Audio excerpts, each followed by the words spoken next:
मेरा नमस्कार, मैं सुमन शर्मा आप सबका स्वागत करती हूँ।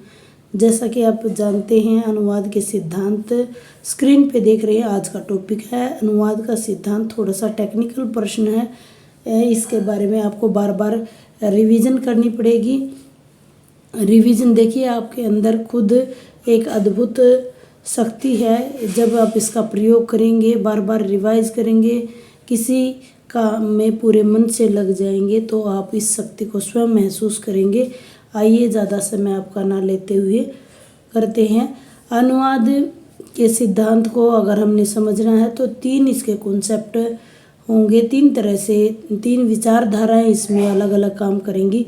सबसे पहले पश्चिमी चिंतन है, दूसरा संस्कृत विद्वानों के द्वारा है और तीसरा है हिंदी विद्वानों द्वारा। आइए बात कर लेते हैं। सबसे पहले पश्चिमी चिंतन की बात करते हैं। पश्चिम में अनुवाद सिद्धांत की पूर्व पीठिका पहली शताब्दी के रोमन युग में दृष्टिपात होती है।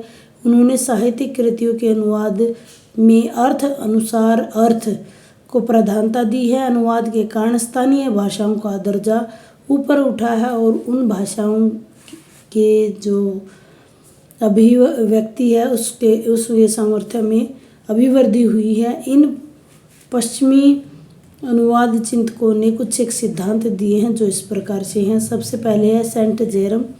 सेंट जेरम रोम के प्रसिद्ध अनुवादक हैं। उन्होंने पोप हिमामसस के आग्रह पर 384 ईस्वी में बाइबल का अनुवाद किया। इस अनुवाद में शब्द के स्थान पर शब्द के बदले भाव के स्थान पर भाव को समर्थन दिया गया, यानी शब्द के स्थान पर शब्द को और भाव के स्थान पर भाव को। ये इनका सिद्धांत रहा है। दूसरा है मार्टिन लूथर। मार्टिन लूथर मध्य युग में बाइबल के अनुवाद को बढ़ावा देने वाले प्रमुख अनुवादक हैं। उन्होंने अपने समय में अनुवाद के प्रतिस्थापित शब्द के शब्द प्रभावशाली प्रणाली का विरोध किया है और उन्होंने बोधगम्य और भाषा शैली को महत्व दिया है। अपने विचारों को इस प्रकार से व्यक्त किया है। सबसे पहले है शब्द क्रम में परिवर्तन। दूसरा उन्होंने कहा है व्याख्यात्मक क्रियापदों का प्रयोग। तीसरा संयोजक शब्दों की आवश्यकता के अनुसार जोड़ना। चौथा है उन्होंने मूल पाठ के एक शब्द के लिए आवश्यकता अनुसार शब्दों और पदबंधों का प्रयोग, यानी उन्होंने शब्द के अनुसार शब्द का प्रयोग की बजाय इन्होंने शब्द क्रम या क्रियापदों पर ज़्यादा जोर दिया है। पदबंधों का प्रयोग इन्होंने किया है। एंटीने दोलते के अनुसार, नाइडा के अनुसार अनुवाद संबंधी सिद्धांत परंपरा उन्होंने दिखाई है। दोलते ने 1550 में अपना एक निबंध छापा, the way of translation well from one language to another, जो उनके रूप को दिखाने वाली हैं। जॉन ड्राइडन के अनुसार अनुवाद कला के रूप में स्वीकार करते हैं। उन्होंने अनुवाद के तीन भेद स्वीकार किए हैं। शब्दानुवाद, भावानुवाद यानी पैराफ्रेज। शब्दानुवाद में शब्द प्रति शब्द अनुवाद है। पैराफ्रेज में भाव के लिए भाव अनुवाद है। और अनुकरण में इमिटेशन जिसे कहते हैं, कृति की आत्मा बनाए रखने के लिए मूल शब्द और अर्थ दोनों को छोड़ने की स्वतंत्रता इसमें दी है।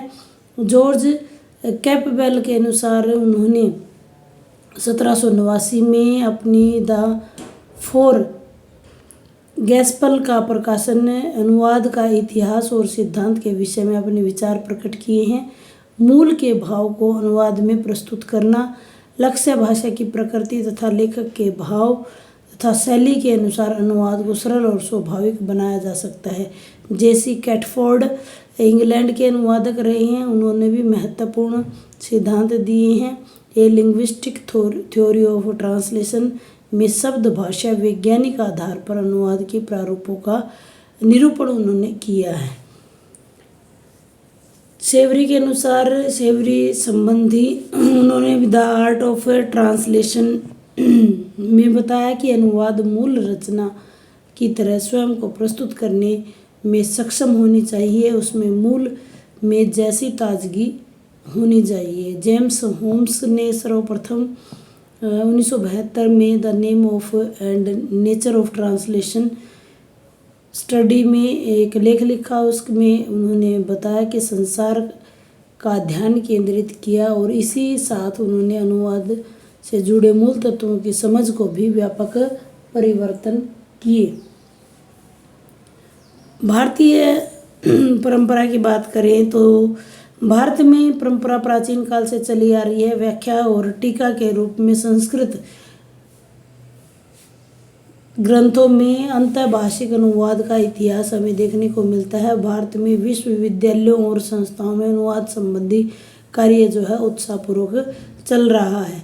पुनर्सृजन करने की परंपरा। भारतीय भाषाओं का रूपांतरण में परंपरा प्राचीन समय से चली आ रही है। समय के अनुसार रामायण, महाभारत जैसे ग्रंथों का बहुत सारी भारतीय भाषाओं में अनुवाद हो चुका है। तुलसीदास ने रामायण का प्रारंभ में लिखा कि वे संस्कृत में रचित रामायण लिख रहे हैं। अनुवाद का राष्ट्रीय सिद्धांत की बात करते हैं कि भारत में नवजागरण के काल में राष्ट्रवाद की भावना प्रबल हो गई। भारत में ईसाई धर्म के प्रचार प्रसार की अनुमति ने भारतीय भाषाओं में बाइबल के अनुवाद को भी गति प्रदान की। राजा राम मोहन राय ने वेदों और उपनिषदों का सरल बंगाली गद्य में अनुवाद किया। दयानंद सरस्वती ने सत्यार्थ प्रकाश की रचना की।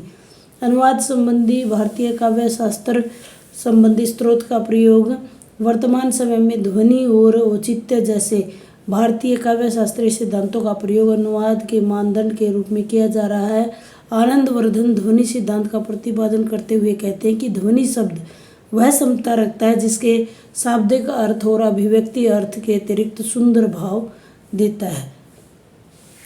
पश्चिमी और पूर्वी विचारधाराओं का सम्मिश्रण। हिंदी और अन्य भारतीय भाषाओं का समकालीन अनुवाद सिद्धांत की अगर बात करें तो पश्चिमी और भारतीय विचारधाराओं का सम्मिश्रण हमें देखने को मिलेगा। समकालीन समय में भारत में स्थापित अनुसारिका जैसे कंप्यूटर अनुवाद संबंधी पश्चिमी और तथा पूर्वी विचारों का सम्मिश्रण हमें देखने को मिलता है। अनुवाद संबंधी विचारों में हिंदी के विशेष संदर्भ में अनुवाद सिद्धांतों में पश्चिमी और भारतीय चिंतन दोनों का सम्मिलित रूप हमें दिखाई देता है। अनुवाद चिंतन का अध्ययन किया जा सकता है और इसके संदर्भ में व्यक्त विचारों के अनुसार हिंदी में अनुवाद चिंतन पर अध्ययन किया जा सकता है। इसमें से कुछ एक चिंतक हैं जिनके बारे में यहाँ जिक्र करना आवश्यक है। सबसे पहले है भारतेंदु हरिश्चंद्र जी, हिंदी साहित्य में आधुनिक युग के जनक। भारतेंदु हरिश्चंद्र के मौलिक रचनाओं के साथ साथ विविध भाषाओं में हिंदी में अनुवाद उन्होंने किया है। बहुत सारी उनकी अनुदित रचनाएं हैं। महावीर प्रसाद द्विवेदी जी ने संस्कृत और अंग्रेजी रचनाओं का भी हिंदी अनुवाद किया है। काव्य के अनुवाद करने के लिए अच्छा कवि होना आवश्यक उन्होंने बताया है। शब्दानुवाद की अपेक्षा उन्होंने भावानुवाद को अधिक महत्व दिया है। श्रीधर पाठक जी जिन्होंने श्री गोपिका गीत नामक